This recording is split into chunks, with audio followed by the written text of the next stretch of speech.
in Johor for our playoffs and you want to be part of that, then this is the perfect opportunity to do so. But now, let's jump into game number 2. Todak on blue side, this time Aurora on red side. So that could certainly change up some things. Now Todak could be the ones to maybe kind of juggle the Matilda in front of Aurora's eyes. So we still have, so Todak on that blue side. So this is where we will find the true answer to that question earlier on. And also the callback to the Matilda, like the early conversation was basically we had Widdy, right? Widdy was on Matilda, TLID, and then we had Pamela also played the Matilda. And then the conclusion is just ban Matilda, right? Just don't let Matilda go through. Unless you are on blue side, in which case, genuinely, you can consider first picking her because it immediately gives you a direct path into like the alpha, unless like the opponent will steal it away from you, and even if they do, you're basically forcing them into a hero that they might not necessarily have wanted. Todak actually banning out the Tigreal here, already making me think maybe they do want to first pick Matilda. Yeah, I think so too. This has to be it, right? But also it comes down to how, like what RORA wants to kind of force Todak into. I mean, Joy Suyo still up on the table. Obviously, if the Matilda goes through, RORA is going to be expecting an alpha to follow afterwards in that kind of second rotation in the picks. So they ban the Zusin. Gotta pick a poison Todak. Is it Matilda? Is it Joy? Is it Suyo? What is it going to be? Time to drop the beat of the Matilda, clock. Joy, Suyo all open, and looks like Joy going to be Todak's pick of the litter. Aurora do have access to the Matilda Alpha again. It's a little bit more difficult to play Alpha into Joy comparatively, but Matilda is still a very good way of keeping the backline safe from the electrifying beats too. So I don't know if this is the best choice from Todak, but hey, they work with what they got. Yeah, we've seen that example for sure, even early on, where even with the Joy at full items, you know, if the Matilda is around, it's still going to be quite a headache. So yeah, Renajay takes the Matilda again, but also couples it up with Yue's Valentina. Ooh, now that is interesting. They do see that the Eve is still wide open as well, so they are picking up Valentina in advance just as a way of deterring Todak from going for it. And with the Tigreal gone as well, they wouldn't be able to combo too well into it anyway. They specifically don't pick the Suyo up here because they know Todak isn't going to take it now that they have the Joy, and they can grab Suyo as a turn pick. Yeah. That's the case. I think it lifts a lot of the My mission is to protect pressure off lives. Aurora's shoulder, at least for now. The high loss does go through. We did see that getting banned by Todak in the previous game. The Bruno becomes the option, so going for heavy hitters right off the bat. This is going to be a pretty good opening here, actually. It's not at all bad, I would think, because with Bruno being in the gold lane after Granger has already been banned out, and then you already take away one of the major counters to the Bruno to worry about. There is, of course, still things like Harith and Iritel that maybe worry a little bit about, but I think we've already seen from earlier today, Bruno is still a very strong gold lane pick in the current meta. And then the Suyo will finally come out at the end for Aurora after all. And I do like the Angela ban. We've been seeing a lot of teams that go for like Matilda, get rid of Angela as well, because you want your utility support to be the only utility support that can play on the map. It basically takes away any chance of opponents kind of evening out against you in terms of dealing. And Angela alongside Joy is a absolute terror. So right now, things are pretty solid. I think looking at Aurora, they're still going to be looking for EXP and Roam. Todak probably want to get rid of Cho, I think. Get rid of a way for them to displace the Joy from the rest of the team, and maybe even the Hylos as well, because we don't actually know if Hylos is going to be in the EXP lane or in the Roam position. So we're gonna need to keep that in mind here. Yep. Even coming to even coming back to the whole second phase, we got that Phobius ban, okay, from RORA. Considering that they have plenty of dashes, yeah, I do like the Phobius ban as well. Todak, I think, gonna start clamping down on Domain's Hero Boot. It does feel like we're going down that route, right? Irritel probably the next in line, if that's the case. Yeah, I think that makes sense. Unless they ban... No, Harif is already gone. Yeah, probably Irritel. I'm kind of surprised Aurora banned the Phobius though. Like, they could have went for it themselves, counteract the Joy a little bit. But I guess they're worried that the high-lows will be in the EXP lane potentially. Yeah. And then Phobius wouldn't really be able to fight against that. And if they leave it open, then Todak will have Phobius and high-lows, and you're just never getting through that front line. But ooh, the 1-1 ban instead. Okay, I mean, that also makes a lot of sense since you have like the high-lows, you have this big sponge. It's gonna allow the 1-1 to stack out the crossbow tank, and it basically just negates what Joy and Bruno wants to do. So I do like this approach from the side of RORA. Now they get their first pick in the second phase. Once more, they're looking for a front line. We saw how they managed with that Yue Edith in game 1, because they do have the Matilda supplementing that. Let's go. Could go down the same route, but first they'll pick up the Irritel. Yeah, they'll just go ahead and grab that here. I still feel like Aurora could potentially go into the EXP lane show. But if they're leaving EXP for the very last pick, it doesn't seem very likely. We did see the Akai earlier to counteract Joy. Wouldn't be too bad to handle high-lows either, but I don't really think that's what they're going for. As for Todak, now we'll see them finish up their lineup. They're still looking for a mid lane, as well as a roam or EXP, depending on where high-lows goes. They have to review it either way. Looking, I still think the Cho is not bad unless they want to go back to the Gatot, right? Like it's one of the few picks that Todak really loves to lean into. We'll find a way. So they go for the Hilda once more. It should be, yeah, it's a Momo Hilda. So sticking to somewhat of a similar approach from game 1 with how they want to approach the XP lane. This could be it. Is that an Edith pick again for Aurora? Is it still possible? Edith is possible. Not bad at all, considering things. Wondering if there's anything else. I'm trying to think if there's anything else. Blue is open. Phobius is banned. CC is okay, not too bad. I'm not a fan of it here, but it can work. Let's fight to our Because Todak has gone. We forgot right. about we. Sometimes you just forget about the Lucas. He's so new that you just forget about it, because like some teams will pick him and some teams will just ignore him outright. You know, sometimes you just don't even realize he's in the game. Yeah. So, sometimes you just expect him to get perma banned, right? It's one of those few situations. But yes, Lucas back at it again into the Hilda. Todak going for a very similar approach from the previous game, but with some notable differences. In this case, having Joy and Bruno actually lends them credence for late game scaling. They don't have to completely rely on D on something like a Harif this time, so it's perfectly fine even if they don't end up snowballing the early game too hard.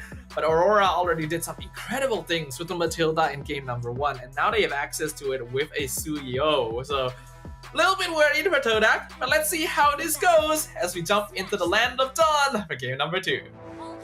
Once again, this is potentially the last game of the day. We've got Todak on the blue side and Aurora on the red. Of course, parallel jungling with Demon Kai starting on the purple, Buff and Zayed on that orange.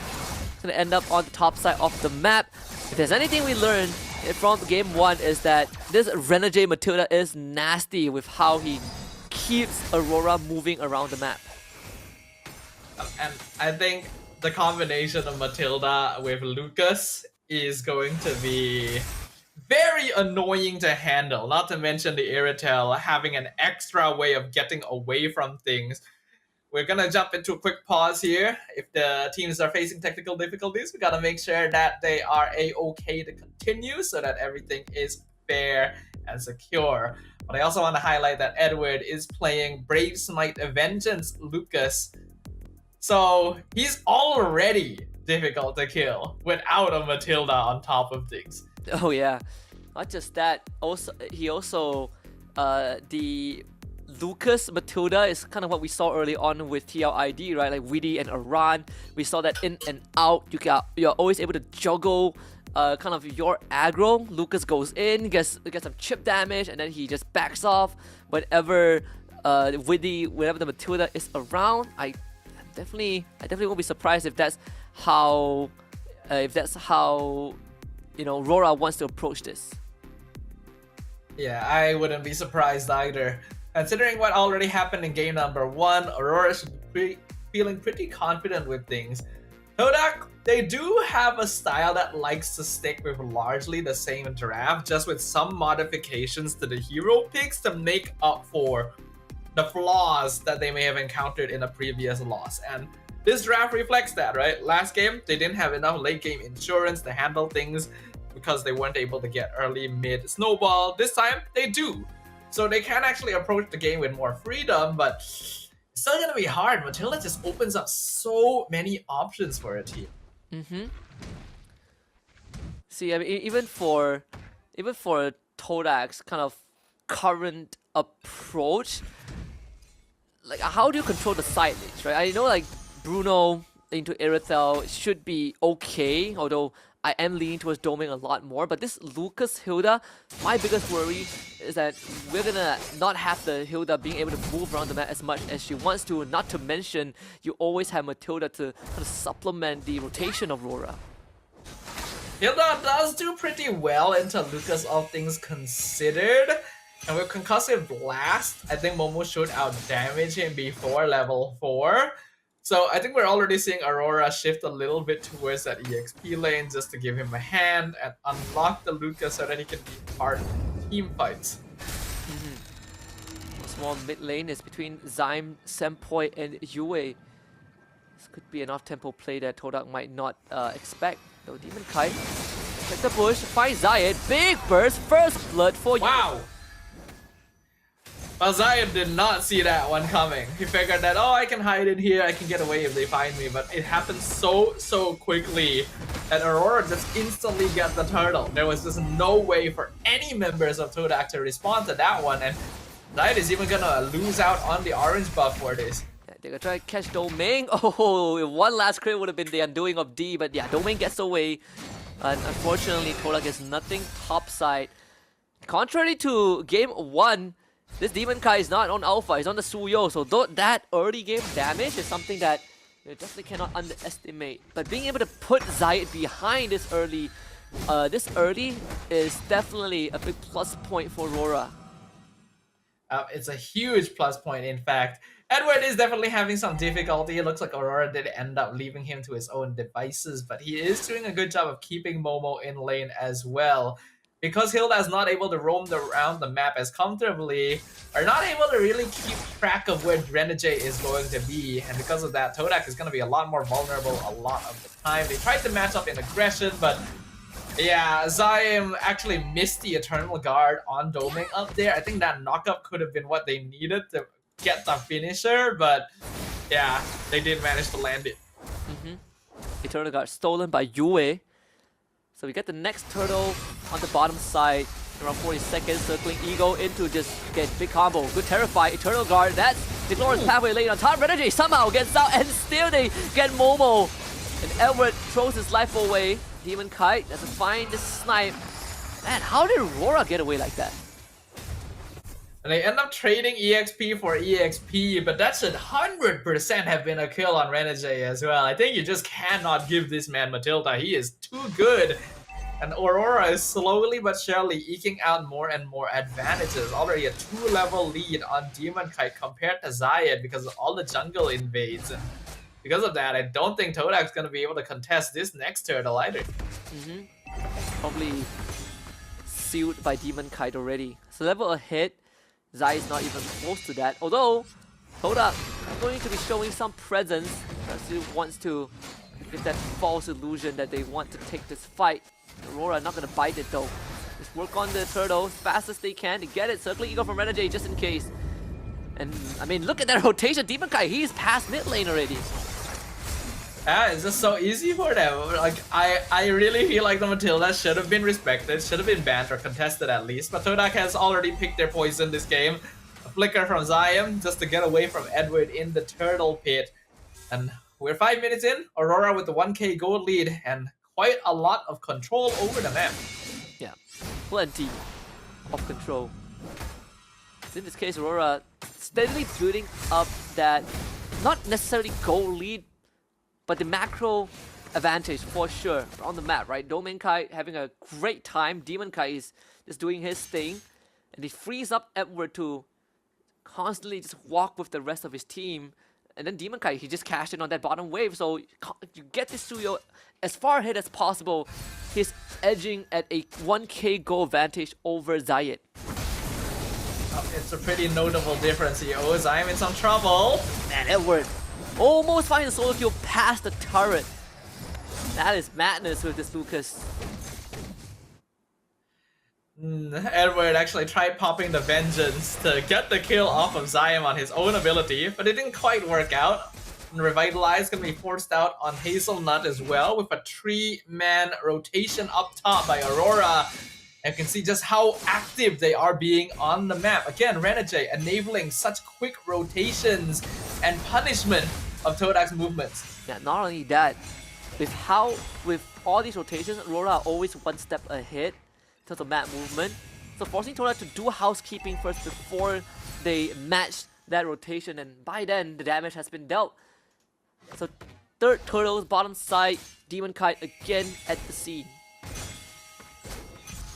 Aurora not just making sure Demon Kite is keeping track of the turtle pit, but also having Renegade stick around so that Domain can cut the wave, zone away D. Oh, not gonna get him. It's a good attempt though. It's close to being wishful, but at the end of the day, they just don't have the resources, right? They needed crowd control. Law and Order just not enough for that. Yeah, I like the idea by Todak, but they just don't have the lineup to do it. That's why I'm still not too sure about the Hilda EXP. Just doesn't offer enough utility when Aurora can move around so quickly. Like a Matilda, like yeah, Hilda can keep up with her, but that's about all you can do. Everything else, you'll have to rely on the rest of your team, and Todak is not looking too comfortable right now. Definitely not. The biggest worry is how is Todak going to kind of make that transition when the game goes late, right? Might end up just like game 1, Edward hopping Unleash the Beast and the Vengeance as well, trying to just do as much damage as he can before he goes down. Falls, Momo, gone by Demon Kai, pops the sprint, gets away. What a circle eagle for Renegade as he collects D in the backline. Yue now flickers forward to get the Terrify. And Zayed, unfortunately, not able to fit any pick-off. What a turnaround from Aurora. Renegade is just too good on this hero. You cannot let him have it. Aurora is enabled so heavily right. Oh, Zayed messed up. Renegade stole the purple buff, and now they are being sieged in the mid lane. Domain is gonna leap over the turret, find the kill. Demon Kite follows up. Momo, no sprint, he's dead. Yeah, things are looking very bad now. I know I mentioned that compared to game number 1, Todak has a more late game potential to play with, but that late game potential requires you to not be too far behind. And at this stage, a 3k difference is actually still manageable, but Todak is not in any position to make something happen and to try and even things out. And that is a little bit concerning, but for Aurora, it's just another day for them, right? This is very comfortable. They're playing exactly the way they want to, the way that they're comfortable with. The rotations have been clean and efficient so far. And as long as they just keep up this momentum, the game is very easily theirs. Looks like it's almost sealed, almost signed and sealed by Aurora. They just put Todak in a very, uncomfortable spot. I mean, who is going to catch Domain, right? They've tried multiple times, but with the lead that Aurora has, Domain is not only going to be that big cannon just blowing through their health bars, but also it feels impossible to catch up to it. Especially with a Matilda as well, right? Domain has sprint, he's on an Irritel, he has a Matilda, and you don't pick CC for your EXP laner. And I don't mean the CC the hero, I mean the crowd control. Todak just doesn't have tools of locking down not just Doming, but almost anyone on Aurora, because like you already highlighted, Husky, Law and Order is not gonna do enough. Yeah. I would even call it just a mini stun than a proper crowd control, and Edward pulse benches again. The slowest pathway out, what a knockup by Renegade. Multi-target, Zayed thinking of a dive, but decides against it.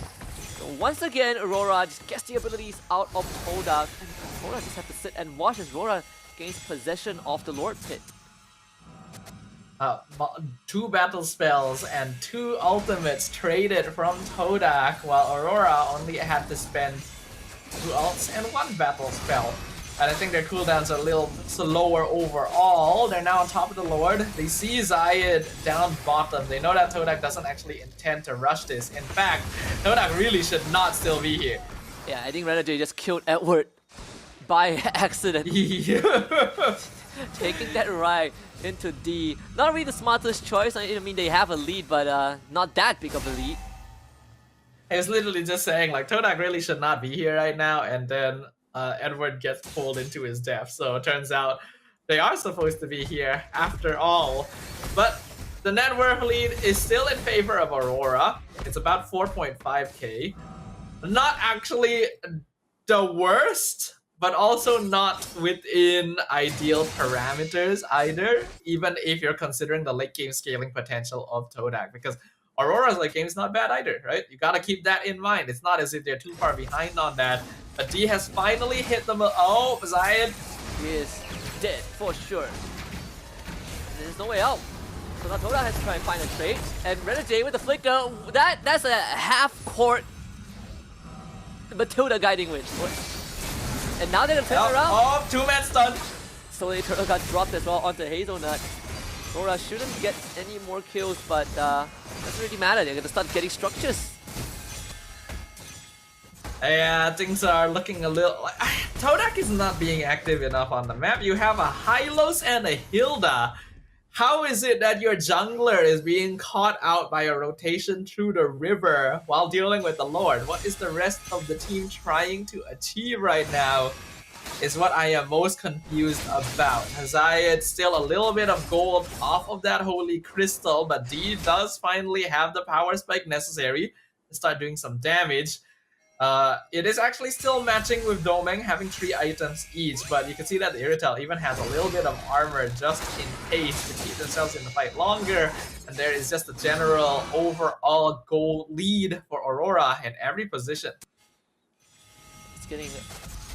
Just in a blink of an eye, we're looking at a almost double the goal advantage than last we checked in on RORA, right? From 4k to almost 8k. Every single part of the map not controlled. Like, this jungle does not belong to Todak anymore. They will need to stick together as 5 to even have a chance to threaten any sort of damage. But Edward just dives the backline. There's 4 people of Todak zone away. Defensive glorious pathway. They want to look for Domeng, but it's just to no avail. Momo gets blasted, and Edward collects Hazelnut. 2 more kills for Aurora. I think we've reached the point where we can say it's a little bit a GG for Aurora. 8.5k lead, 13 minutes in. Most of their cores are already hitting that 4th item. Todak still having difficulty catching up on that regard. And because they are relying on a Hilda and Hylos to just try and hold the front line through sheer bulkiness, and they're dealing with an Irritel that can minus their armor the entire time with no way of getting on top of her to punish, Todak no longer has any tools to play with, and Aurora can just quite simply run it down as long as they don't make overly big mistakes. Yeah, as long as Renegade doesn't pull his teammate to the grave, and they should be fine.